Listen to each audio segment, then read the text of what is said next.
Hi dears, ഞാൻ പ്രീത. എല്ലാവർക്കും സുഖമാണെന്ന് വിശ്വസിക്കുന്നു. ഇന്ന് ഞാൻ ഉണ്ടാക്കുന്നത് പൊട്ടാറ്റോ വടയാണ്.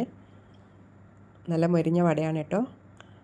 അപ്പോൾ അതിന് അത്യാവശ്യം വലിപ്പമുള്ളൊരു പൊട്ടാറ്റോ എടുത്തിട്ടുണ്ട്. അത് കഴുകി വൃത്തിയാക്കി ഇതുപോലെ സ്ലൈസ് ചെയ്ത് മാറ്റിയിട്ടുണ്ട്.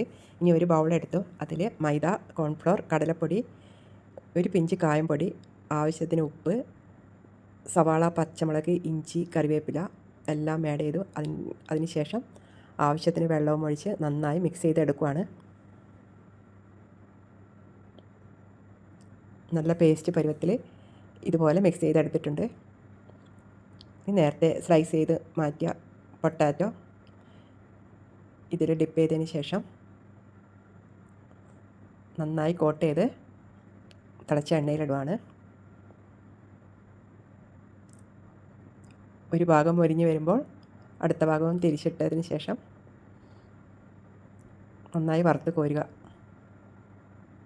നമ്മുടെ പൊട്ടാറ്റോ വട നന്നായി മൊരിഞ്ഞ് വന്നിട്ടുണ്ട്. കണ്ടില്ലേ, നല്ല ടേസ്റ്റാണ് കേട്ടോ.